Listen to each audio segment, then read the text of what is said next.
Bharatiya Janata party की राजस्थान की परिवर्तन यात्रा फेल है। ये अपने नेताओं को एकजुट नहीं कर पा रहे हैं और जिस प्रकार से इनके ग्रुप बने हुए हैं वो ग्रुप प्रदेश की चिंता नहीं करके, प्रतिपक्ष की भूमिका नहीं निभा के अपने आप में एक दूसरे को नीचा दिखाने का काम कर रहे हैं। और राजस्थान की जनता परिवर्तन क्यों चाहेगी?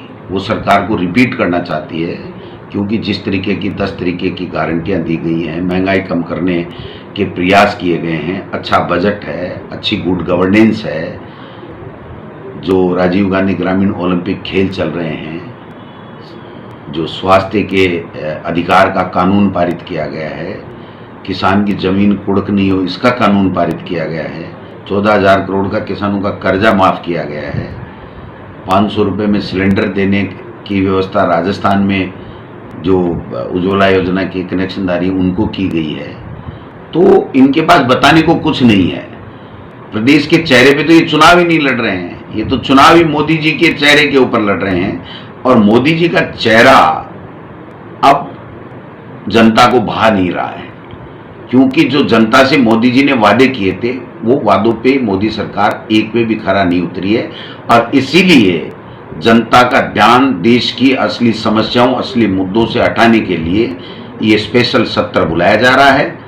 और मैं समझता हूं कि इनको आभास हो गया कि राजस्थान में, मध्य प्रदेश में और तेलंगाना में इनमें सरकारें इनकी नहीं बन रही हैं और इस आभास के तहत ही एक नया जो स्पेशल सत्र बुला करके ये क्या करना चाहते हैं, क्या नहीं करना चाहते। देश में पहली बार हो रहा है कि बिना कारण बताए स्पेशल सत्र बुलाया जा रहा है। कोई न कोई कारण होता है, छुपे हुए एजेंडे के तहत ये लोग बात काम कर रहे हैं। प्रदेश की किसी भी नेता को, राष्ट्रीय अध्यक्ष जेपी नड्डा जी तक को पता नहीं है कि स्पेशल सत्र क्यों बुलाया जा रहा है। तो ये देश के लिए, लोकतंत्र के लिए ठीक बात नहीं है। क्लीन हैंड से आना चाहिए। आपने देखा होगा कि किस प्रकार खड़गे साहब, जो राज्यसभा में हमारे नेता प्रतिपक्ष हैं, उनको कमेटी में नहीं लेकर के अपनी मर्जी से उनकी इंसल्ट करने के लिए कि इस तरीके का कार्य कर दो कि कांग्रेस बायकॉट कर जाए, कांग्रेस आए ही नहीं उस समिति में। और मैं समझता हूं कि पूर्व राष्ट्रपति को आप राजनीति में धकेल रहे हो, उनकी एक ऐसी कमेटी का सदस्य बना रहे हो। कमेटी के सदस्य, पूर्व राष्ट्रपति का अपना एक ओरा होता है, देश का राष्ट्रपति रहा हो, आप उसको कमेटियों में डाल करके राजनीति का शिकार बनाना चाहते हो, ये परंपरा ठीक नहीं है। मैं तो इतना कहना चाहता हूं कि राजस्थान में इनकी जो भी यात्राएं हुई हैं, चाहे आक्रोश यात्रा हुई, घेराव की यात्रा रही, चाहे आज परिवर्तन यात्रा, ये पूरी तरीके से फेल है। एक विशेष सत्र बुलाने की चर्चा चल रही है, उसमें यह चर्चा है कि 1 नेशन 1 इलेक्शन पर भी चर्चा हो सकती है। इसको लेकर क्या कहना? देखिए, ये 9 साल क्या कर रहे थे? देश के प्रधानमंत्री मोदी जी बने थे उस दिन ये चर्चा चली थी और देश के प्रधानमंत्री ने 6 महीने तक इस बात को इंगित किया था कि ये मेरी मंशा है, ऐसा होना चाहिए। 9 साल में, 9.5 साल में क्यों नहीं कर पाए?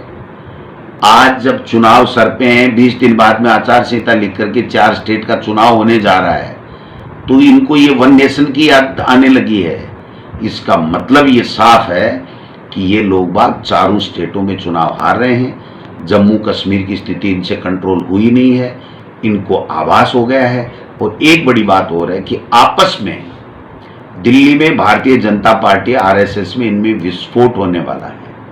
जिस प्रकार के खेमे वहाँ बने हुए हैं, जिस प्रकार जो वरिष्ठ नेता हैं, बहुत बहुत बड़े पदों पे रहे हैं, उनका जो तिरस्कार हो रहा है, आरएसएस नई भाषा बोल रहा है, बीजेपी नहीं बोल रही है, मोदी जी नहीं बोल रहे हैं, तो ये सब चीज़ें देश के लोगों के सामने हैं।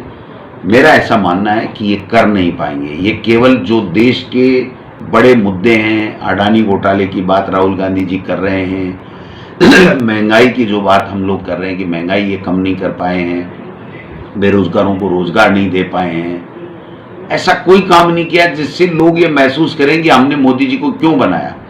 उन मुद्दों से ध्यान भटकाने का एक प्रयास मात्र है। मुझे नहीं लगता कि इनकी मंशा ठीक है। इनकी मंशा अगर 1 नेशन 1 इलेक्शन की होती तो 9 साल में इन्होंने क्या किया वो देश की जनता को बताना चाहिए ये क्यों नहीं कर पाए, और आखिरी में अब किस प्रकार से ये इसको आगे ले जाना चाहते हैं, ये सब संदेह के उसमें है। इसलिए मेरा ऐसा मानना है कि केवल ध्यान भटकाने वाला इवेंट मैनेजमेंट का काम है, बाकी कुछ नहीं। एक वो तो हम तो सम्मान करते ही हैं, पूर्व मुख्यमंत्री तो सम्मान करना ही चाहिए, लेकिन वो कहाँ रख रहे हैं ध्यान, बताओ। कल वसुंधरा जी ने जो स्पीच दिया उसमें स्पष्ट कर दिया कि ERCP मेरी बनाई हुई है और वो सही है और वो लागू होनी चाहिए, गजेंद्र सिंह जी के मुंह के ऊपर उन्होंने कह दिया। ये बड़ी बात है, वहां बड़ी बात है, उनको खुलासा करना चाहिए था कि गजेंद्र सिंह जी जो कह रहे हैं सही कह रहे हैं और राजस्थान का मुख्यमंत्री जो बात कह रहा है वो गलत कह रहा है, तब तो हम मानते उस बात को। उन्होंने कहा मैंने जो किया वो सही किया है, इसका मतलब अप्रत्यक्ष रूप से उन्होंने मोदी जी और गजेंद्र सिंह जी को ये कहा है कि ERCP आपको रोकनी नहीं चाहिए, इसको आगे बढ़ाना चाहिए।